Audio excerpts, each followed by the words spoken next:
qual que é a diferença entre uma reunião para eu fazer o levantamento de necessidades, para eu descobrir justamente o calo do cliente, né, e estressar isso dentro de uma estratégia como o spin selling, por exemplo, versus uma reunião de apresentação de proposta de valor, onde eu vou levar a solução para esse problema e tudo mais. Existe, na visão de vocês, assim, uma diferença entre essas reuniões? Como é que o nosso amigo ouvinte ele pode estar bem preparado para uma ou para outra? O que vocês pensam disso?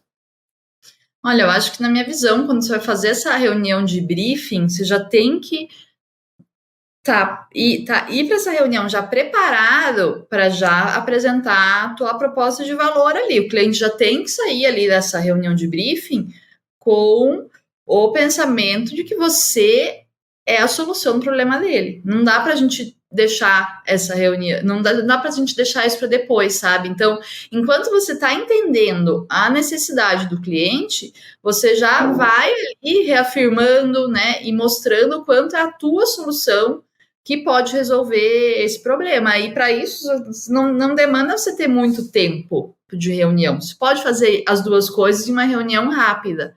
Só que demanda o quê? Demanda uma escuta ativa e essa preparação anterior. E qual que é a melhor preparação anterior que eu posso indicar? É estudar os processos do teu cliente. Então, é entender exatamente tudo que esse cara faz na empresa dele, da hora que ele acorda até a hora que ele vai dormir, né? E falando de uma empresa maior, é entender também todos os processos dessa empresa, para você chegar lá adiantado, já entendendo um pouco mais sobre o negócio dele. Você não precisa esperar, hoje em dia, você não precisa esperar a reunião para saber como é que o negócio do cliente funciona, entendeu? Tem 1000 formas de você pesquisar, né? E entender como é que funcionam os processos do negócio desse cliente, para já chegar na ponta da língua. Não dá para perder tempo. Esse é o que eu falei, é a hora de brilhar. É o momento de você mostrar a tua competência, mostrar que o teu valor, junto com o briefing que você vai fazendo para entender a necessidade dele, né? Então, acho que não tem, na minha visão, não tem porque a gente dividir isso em 2 reuniões diferentes. Eu já mandaria bala na mesma reunião. Então, no caso, você separaria uma primeira parte da reunião para fazer o levantamento, com escutativa, com boas perguntas, e a segunda reunião é o momento em que você vai brilhar, que você vai falar mais, que você vai... A segunda parte é onde você vai mostrar a proposta de valor ali, aquilo que você... Como você resolve essa dor, e é o momento onde você fala mais e o cliente escuta.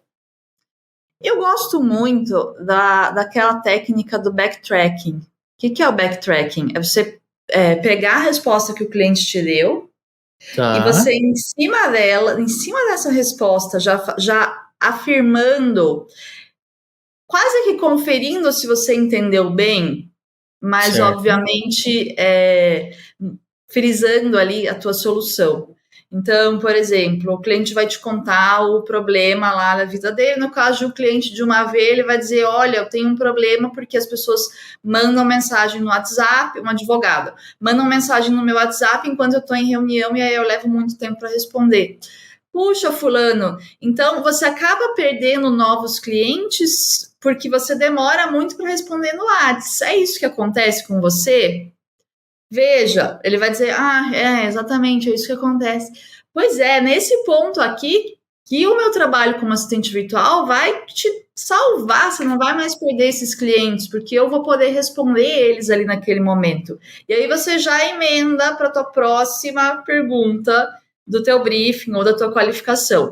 Eu acho que isso torna a reunião mais dinâmica, porque o cara tá ali falando sobre o problema dele e eu já tô, de alguma forma, quebrando alguma objeção que eu posso encaixar aqui nesse backtracking também, uma quebra de objeção, ou eu já tô ali reforçando o valor do meu serviço ou do meu produto, sabe?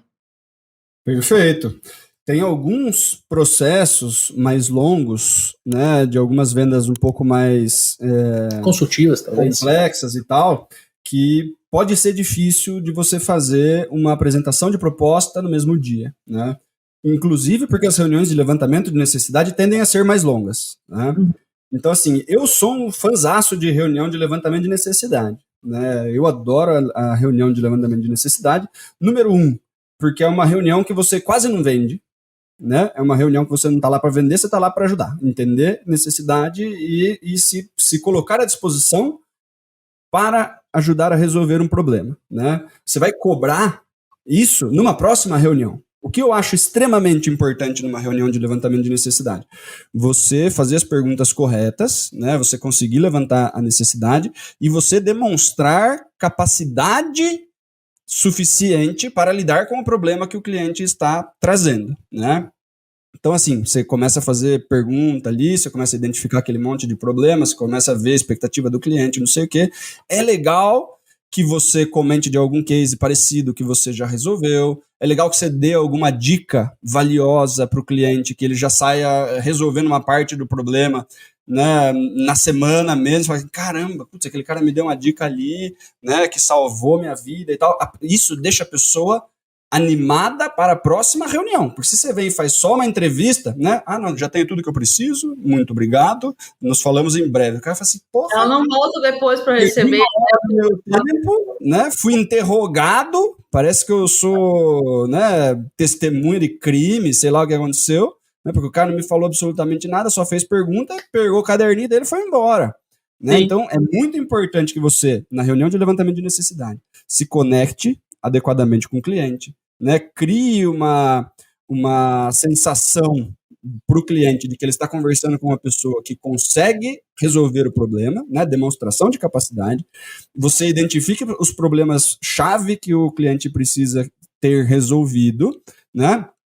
E que você tenha subsídio suficiente para construir uma proposta bacana, né? E tem muita gente que faz a reunião de levantamento de necessidade, ali fica conversando, jogando umas conversas fora, né? E vem com a mesma proposta não customizada depois. Sim. Aí o negócio faz, porra, mas você ficou aqui, você veio aqui, ficou 1h30 perguntando coisa pra mim e trouxe um produto de prateleira? Por que você não me apresentou o produto de prateleira na mesma reunião? Né?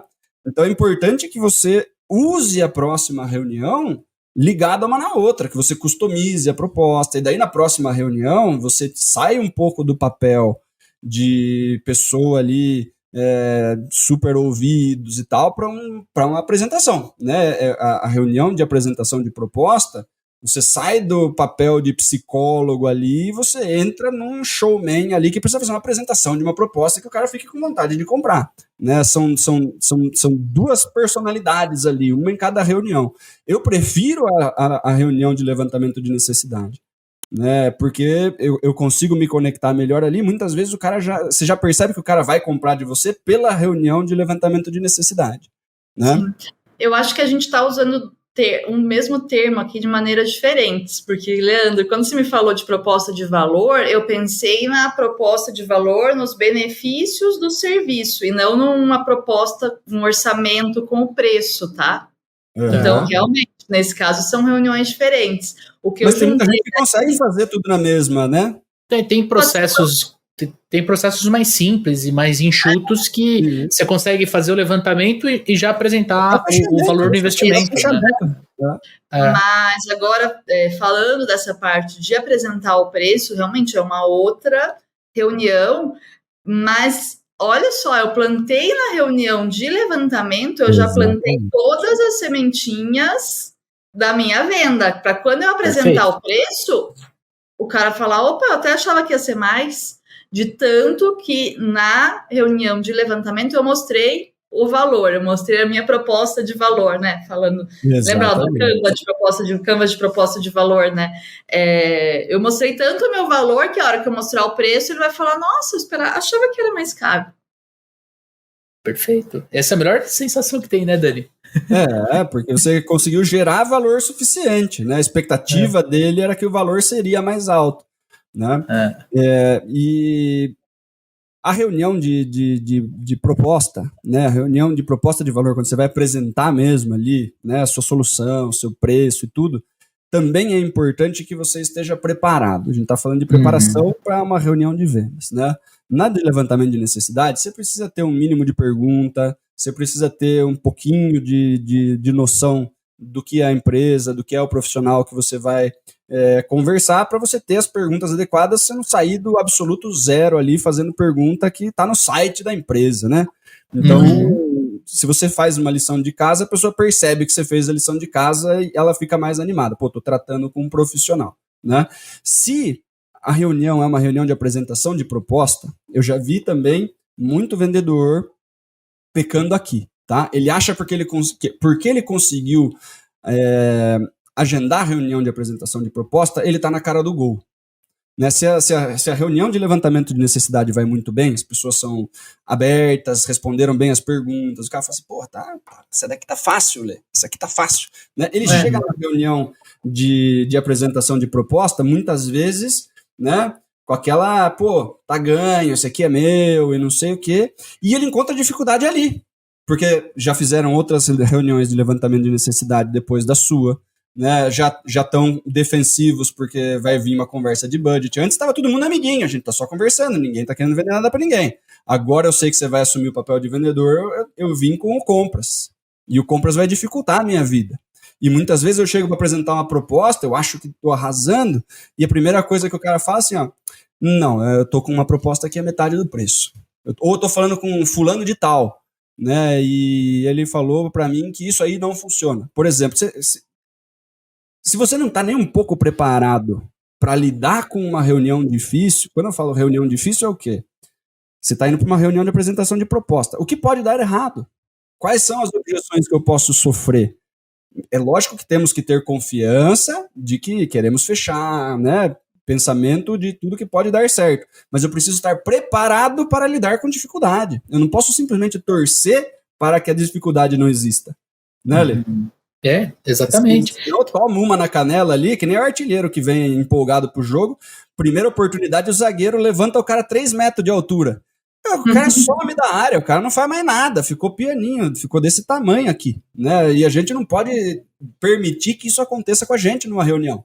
Né? A primeira coisa que eu falo, ver um cara sem graça e já bate uma em mim ali, eu já senti o negócio, o resto da apresentação é morna. E aí a minha chance de fechar negócio no final despenca. Tem que estar energia em alta, né? Esse é um ponto que eu insisto muito com as pessoas também. Você vai fazer uma reunião, independente de ser online ou presencial, eu quero ver um sorriso no olhar, eu quero ver energia, eu quero ver postura, eu quero ver uma impostação de voz que transmita confiança. Se eu entro aqui numa reunião, até aqui no podcast, gente, se eu estiver aqui toda mal sentada, torta, sei lá, despenteada, se eu estiver falando baixinho, assim, sem empolgação, vocês vão falar, mas quem que é essa pessoa que está aqui falando, né? Não, vamos chegar na reunião, se a gente está falando de uma reunião online, abriu a câmera, o cara tem que ver o teu melhor sorriso, o teu brilho no olhar, ele tem que ouvir a tua voz impostada, ele tem que pensar assim, caramba, que postura que tem essa pessoa, né? E aí também é muito importante pensar no seu entorno, né? Eu sei que durante a pandemia se falou muito disso, por conta do aumento das reuniões online, mas vamos pensar no nosso entorno, tanto na reunião online quanto na presencial. Na reunião online, hoje em dia tem esses fundos que a gente pode colocar, uns fundos bonitos, e eu acho até bem legal quando eu entro com alguém, a pessoa está com um fundo personalizado, com a logomarca da empresa. É um jeito legal para, se você não tem um cenário bonito, você não tem um escritório bacana, você consegue isso. Agora, reunião presencial, se precisa marcar num café, ou às vezes vai marcar uma reunião, um almoço de reunião, você também tem que pensar muito bem em qual lugar você vai marcar. Porque pensa, você rala para marcar a reunião. Aí você chega lá, na hora, o lugar é super barulhento, é uma gritaria, ou é meio secreto do lado, né? Puta,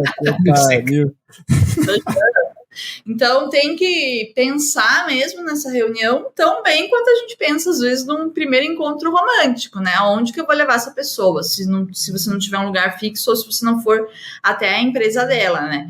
E online é a mesma coisa. Independente, eu quero energia na voz, eu quero brilho no olhar e o sorriso no rosto. E aí vamos pro absurdo do absurdo, né? Eu já participei de reuniões online, onde a pessoa que estava querendo vender alguma coisa não abriu a câmera. Me liga, né, bicho? Você me liga, então, vou ficar só eu na câmera aqui, você desliga a câmera também, porra. Né? Puta reunião desgostosa de fazer. Entendeu? Pô, me liga, bicho. Você tá sem câmera, me liga. Né? Vamos falar no telefone, porra, né? Por que você marcou uma reunião online? Nada pior do que você falar sozinho, né? Pra tela. Absurdo, né? E eu quero saber o que o cara tem na cabeça. Se não tinha câmera, pede desculpa, faz pelo WhatsApp. Eu já tive problema no computador, não deu pra, né? Não tava funcionando a webcam, não sei o que aconteceu. Você muda pro Meeting, põe no celular, apoia o celularzinho em algum lugar. Resolvido, bicho. Você vai ficar com a câmera fechada, tentando vender alguma coisa pra alguém, você liga pra pessoa. Fala, cara, né? Ainda conectado a isso, é muito importante testar antes. Se a gente está falando de uma reunião online, então, assim, meia hora antes da reunião, você precisa entrar. Tem um truque que hoje em dia eu utilizo, eu até fiz isso antes da gente entrar aqui, né? Vou lá, reseto o modem, tiro da tomada, boto de novo para dar aquela energizada na internet. Boa. Reinicia o computador. Exato, reinicia o computador. Eu acho que vocês até no invite que vocês me mandaram tinham umas instruções bem bacanas, né? Eu adorei o invite. Vocês estão aprovados, selo Camila de aprovação de invite. Está o link e assim, entre 5 minutos antes, o cliente, ele não pode ficar ali 10 minutos esperando, entendeu? Não tem, deu um probleminha aqui. Gente, isso é a coisa mais chata que existe. Se alguém quer me vender alguma coisa, deu um probleminha aqui na câmera e me faz esperar 10 minutos, já vai perder um pouco a credibilidade. Então, testa tudo antes, entra 5 minutos antes. Eu mesma já fiz, eu confesso que eu já fiz isso. Nossa, correria, eu sento no computador 2 minutos antes da reunião. E aí o computador resolveu reiniciar. E aí o computador fica pensando ali. Atualizar o Windows, né? Atualização do Windows. Não desliga o computador. De 773, né? Exato. Meu Deus do céu. Já vai quebrando, né? Tudo isso você vai perdendo pontos com a pessoa que está do outro lado. Olha só, gostou deste conteúdo que você acabou de assistir? Então eu tenho 3 coisas rápidas para te falar. Primeira delas, esse conteúdo que você assistiu faz parte de um programa muito maior, sim, de um podcast. Um podcast chamado Papo de Vendedor. Você pode abrir o Spotify e procurar Papo de Vendedor, ou você pode clicar no link aqui embaixo para você conhecer o nosso podcast. Você vai ouvir dicas, técnicas, comportamentos, a gente fala sobre processo, a gente fala sobre uma série de coisas relacionadas ao seu dia a dia, ao dia a dia do vendedor. Segundo, se você ainda não se inscreveu aqui no nosso canal do YouTube, dá um joinha nesse vídeo e se inscreva aqui no canal. E terceiro, temos um segundo link na descrição desse vídeo para você conhecer o método Super Vendedores, o nosso treinamento de vendas que junta a tríade de vendas. Como construir um processo comercial poderoso, como usar técnicas de vendas para engajar o seu cliente a comprar e principalmente como ajustar os comportamentos necessários para você vender cada vez mais, vender mais, melhor, mais rápido e com mais lucro. Então vai lá, te esperamos no Papo de Vendedor.